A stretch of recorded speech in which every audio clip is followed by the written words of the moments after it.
세계 최고의 노년 전문 의사 피터 아티아 박사는 특히 노년층으로 갈수록 단백질 섭취를 체중 곱하기 2.2까지 늘리라고 조언했습니다. 그런데 이런 똑똑한 박사님들이 단백질 섭취를 늘리라고 말하는 근본적인 이유가 무엇일까요? 단백질은 우리 몸에서 각종 호르몬과 신경 전달 물질의 원료이기도 하지만 가장 중요한 이유는 바로 근육을 유지하기 위해서입니다. 우리는 나이를 먹으면서 아무것도 하지 않아도 저절로 근육이 줄어듭니다. 50대가 넘으면 10년에 걸쳐 5%, 60대가 넘으면 10%가 저절로 줄어듭니다. 이것은 단순히 외형이 변하는 차원을 넘어 우리 몸의 가장 큰 포도당 저장고이자 대사의 중심이 무너지는 것이며, 이것은 곧 혈당 조절 기능 약화, 그리고 뼈가 약해지며 골절 위험도까지 높이게 되는 겁니다. 여기서 더 나아갈 경우 혼자 힘으로 돌아다닐 수 있는 독립성조차 사라지게 됩니다. 그럼 단백질 충분히 보충하면 되는 거 아니야? 라고 생각하실 수 있는데요. 이건 어떻게 보면 달을 가리키는데 손가락만 보고 있는 격입니다. 세계적인 석학들이 단백질 섭취량을 늘리라고 말하는 가장 큰 배경에는 근육 손실을 막기 위해서라고 말씀드렸었습니다. 그런데 단백질만 먹는다고 근육이 과연 소실되지 않을까요? 미국 노인 2천여 명을 대상으로 3년간 추적 관찰한 무려 1600회회나 인용된 연구입니다. 평소 단백질 섭취량에 따라 하루 평균 체중 곱하기 0.7만큼 섭취한 최저 그룹과 체중 곱하기 1.1만큼 섭취한 최고 섭취 그룹을 비교했습니다. 단백질을 많이 섭취한 그룹의 경우 적게 섭취한 그룹에 비해 근육량이 줄어든 폭이 확연하게 줄어들었습니다. 분명 단백질 섭취량이 많은 것이 도움이 된다는 이야기겠죠. 그런데 실험의 결과를 자세히 뜯어보면 단백질을 많이 섭취하면 근육이 덜 줄어든다는 것이지 많이 섭취한다고 근육이 늘거나 유지되진 않았습니다. 단백질 섭취는 당연하고요. 기본적인 단백질 섭취와 함께 반드시 필요한 게 바로 근력 운동입니다. 이 실험은 단순히 단백질만 먹어서는 근력이 늘어나지 않고 단백질 보충과 근력 운동이 함께 이루어졌을 때 근력 증가가 일어난다고 밝혔습니다. 근력 운동이 없는 단백질은 반쪽짜리 솔루션입니다. 반드시 운동을 하시면서 근육량이 줄어드는 것을 막는 차원을 넘어 근육량을 늘리려는 시도를 하셔야만 합니다. 그럼 그걸 누가 몰라서 못하냐? 결국 여러분들은 다 알고 있습니다만 결국 행동을 하느냐 하지 않느냐는 정말 스위치 하나 차이입니다. 그리고 그 스위치를 켜고 끄는 것은 얼마나 그게 본인에게 중요한지 깊게 받아들이냐에 달려 있습니다. 오늘은 먼저 여러분들이 왜 근육량을 늘려야 하는지, 근육량이 줄어들었을 때 발생하는 위험을 먼저 알려드리고 그걸 개선할 수 있는 가장 확실하고 검증된 방법을 제시해드리도록 하겠습니다. 먼저 근육이 무너지면 발생하는 첫 번째 위험은 혈당 조절 시스템의 붕괴입니다. 근육은 우리 몸의 가장 큰 포도당 저장고입니다. 음식을 먹으면 혈액 속 포도당의 70%에서 80%가 근육으로 흡수되어 저장되는데 근육량이 줄면 저장 공간 자체가 줄어들죠. 즉 포도당이 들어갈 방이 사라지는 겁니다. 결과적으로 남은 포도당은 혈액 속을 떠돌게 되고 췌장은 이걸 처리하려고 인슐린을 더 많이 분비합니다. 이 상태가 바로 인슐린 저항성의 시작이에요. 혈당이 조금씩 높아지고 결국 당뇨병으로 이어집니다. 우리 갑오징어 여러분들은 다 이해하는 내용이죠. 두 번째, 근육은 단순히 에너지를 소비하는 조직이 아니라 온몸으로 마이오카인이라는 물질을 분비하는 내분비 기관입니다. 이 마이오카인은 뇌나 간, 지방세포, 심장에까지 신호를 보내 염증을 줄이고 인슐린 감수성을 높이고 기분과 인지 기능까지 조절합니다. 그런데 근육이 줄어들면 이 마이오카인 분비도 함께 줄어들겠죠. 그 결과 전신 염증이 증가하고 면역력이 약해지며 뇌 건강에도 악영향을 줍니다. 그래서 근감소증이 있는 사람일수록 치매나 우울증 위험이 높다는 연구 결과도 있습니다.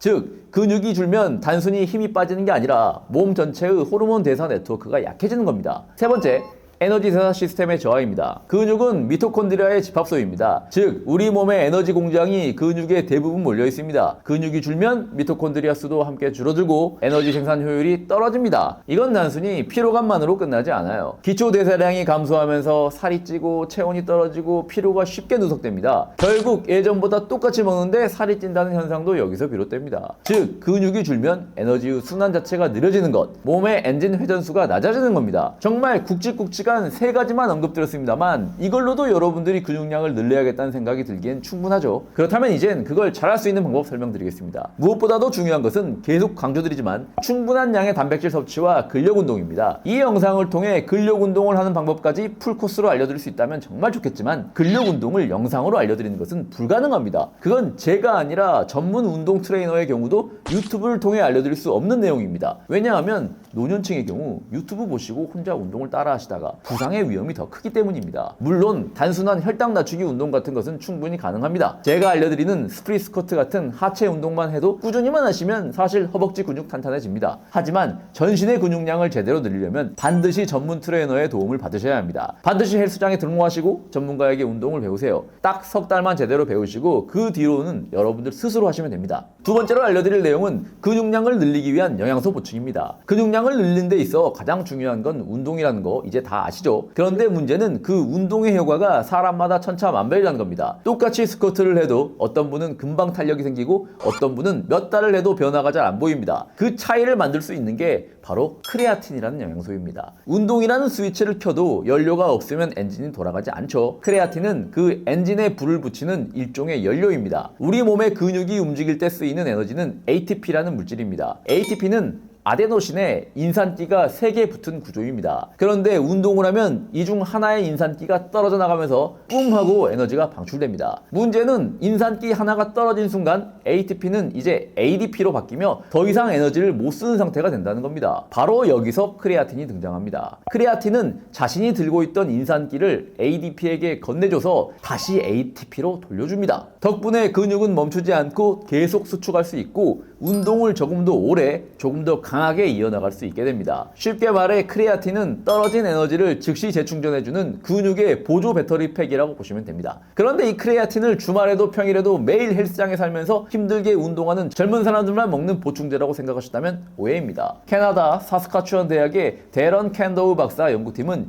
60대 이상 노년층에게 12주간 저항 운동과 크레아틴을 병행시켰습니다. 그 결과 단순히 운동만 한 그룹에 비해 크레아틴을 섭취한 그룹은 근육량이 평균 1kg 이상 더 늘고 근력은 10에서 15% 더 향상되었습니다. 크레아틴이 이렇게 근육량 증가에 도움을 주는 원리는 두 가지로 요약할 수 있는데요. 첫 번째는 아까도 말씀드렸듯 ATP를 재사용하게 하면서 근력 운동 시 운동을 더 강하게 밀어붙일 수 있게 도와주기 때문입니다. 크레아틴이 없을 때 10번 들어올릴 수 있는 역기를 크레아틴이 있다면 12번까지 더 쥐어짤 수 있기 때문에 당연히 근성장이 빨라지겠죠. 두 번째는 크레아틴 자체가 근육세포 안으로 수분을 끌어들이는 성질이 있다는 점입니다. 우리 몸의 근육세포 안으로 물이 들어오면 세포는 그 압력 때문에 확장 자극을 받아 지금 근육을 좀 키워야겠다 이런 신호를 받게 됩니다. 그 과정에서 엠토르 같은 단백질 합성을 촉진하는 효소가 활성화되고 실제로 근육 성장에 필요한 단백질 합성이 더 활발해집니다. 그런데 여기서 한 가지 알아두시면 좋을 점이 크레아틴이 근육으로 물을 끌어들인다고 했죠. 그래서 크레아틴을 드실 때는 평소보다 수분 섭취량을 늘리셔야 합니다. 하루에 2리터 정도 의식적으로 드셔주시는 게 좋고 수분량을 배출시키는 커피 섭취량은 평소보다 조금은 줄이시는 게 좋습니다. 크레아틴의 장점은 근육에서만 작동하는 게 아닙니다. 크레아틴이 에너지를 재사용하게 해준다고 했죠. 근육뿐 아니라 뇌에서도 이 작용이 활발해지면서 60대, 70대 건강한 노인의 기억력이 향상된다는 메타 분석 연구도 있었습니다. 그러니까 근력 운동하면서 크레아틴 함께 섭취하면 근육도 커지고 뇌도 건강해진다는 얘기입니다.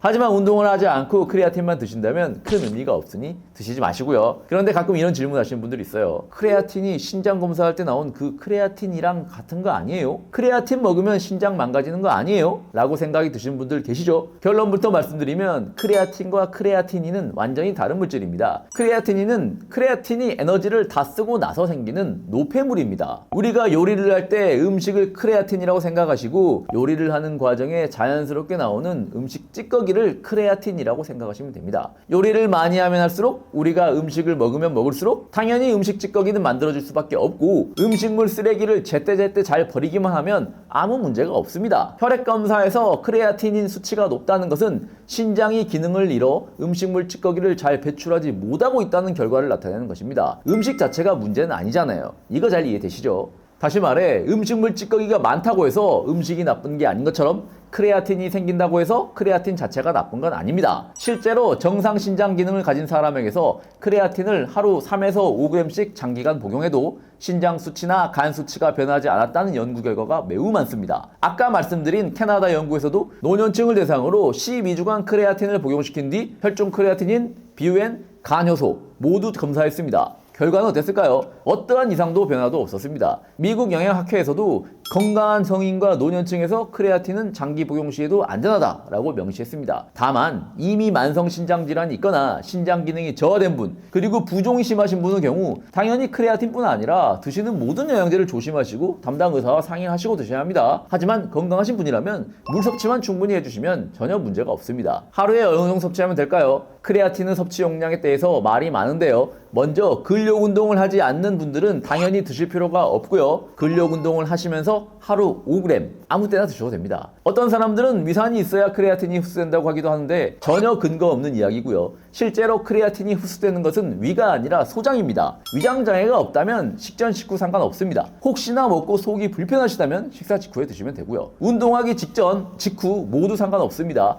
크레아틴은 카페인처럼 즉각적인 효과 타이밍이 있는 성분이 아니기 때문입니다. 크레아틴은 한번 먹는다고 바로 작용하는 게 아니라 꾸준히 섭취하면서 근육 속에 일정량 포화 상태로 쌓여야 효과가 나옵니다. 그래서 보통 2주에서 3주 정도 꾸준히 복용하면 근육 속 크레아틴 저장량이 서서히 올라가서 운동 중 에너지를 재생하는 능력이 높아지는 겁니다. 그래서 운동 전에 먹든 식후에 먹든 심지어 아침에 먹든 저녁에 먹든 중요한 건 타이밍이 아니라 매일 빠지지 않고 꾸준히 먹는 겁니다. 그런데 여기까지 들으신 분들 중에서는 그럼 도대체 어떤 크레아틴을 먹어야 하나 하고 궁금하신 분들도 계실 거예요. 요즘 제품이 워낙 많죠.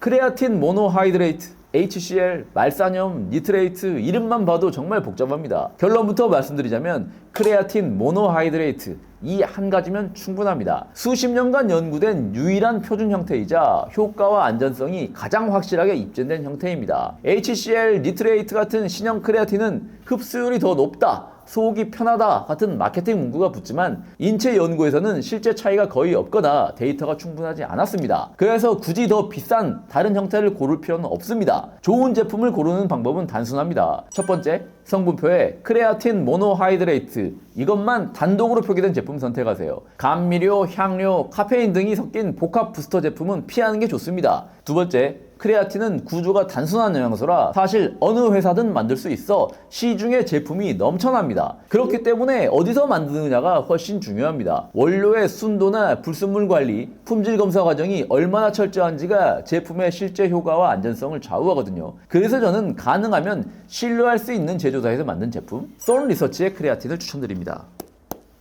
실제로 썬 리서치는 미국에서도 품질 기준이 높기로 유명한 브랜드입니다. 미국에서 가장 권위 있는 병원인 메이오 클리닉을 비롯하여 미국 올림픽위원회, UFC와 같은 세계 최정상급 스포츠 협회들과 파트너십, 그리고 미국 의료 전문가가 가장 많이 추천하는 임상 브랜드 1위입니다. 그래서 저도 협업 의뢰를 안심하고 수락했습니다. 썬 리서치의 모든 제품은 원자재 순도 분석부터 유효기간 확인까지 4단계의 자체 테스트를 통과해야 출시될 수 있습니다. 그리고 제품 라벨에 표기된 내용이 실제 제품에 정확하게 일치할 때만 받을 수 있는 NSF Certified for Sports 그리고 호주 식약처와 같은 표준 인증을 획득할 만큼 품질로 인정받은 회사입니다. 하지만 썬 리서치 제품은 전반적으로 원료와 제조 공정에 차별화를 가한 만큼 가격이 좀 비싼 편입니다. 그래도 수백 개의 브랜드가 난무한 어지러운 크레아틴 시장에 믿을만한 브랜드가 줄 수 있는 고민을 덜하게 하는 효과는 제 개인적인 의견으로는 비싼 가격을 충분히 상쇄할 수 있다고 생각합니다. 오늘 영상 정리해드리자면 노년층 감소하는 근육량을 늘리기 위해 반드시 필요한 게 근력 운동과 충분한 양의 단백질 섭취라고 했습니다. 그리고 그 과정에서 근육량을 늘리는데 가장 효과적인 보충 영양소가 크레아틴이고 하루 5g 꾸준히 충분한 양의 수분을 보충하시면서 드실 경우 2주에서 3주면 효과가 나오면서 평소보다 운동 퍼포먼스도 더 잘 나오게 되고 이것을 지속할 때 장기적으로 근육량이 늘어나며 대사질환을 극복하는데 큰 힘이 될 것입니다. 반드시 근력 운동 함께 하는 거 잊지 마시고요. 다음 시간에 또 만나요.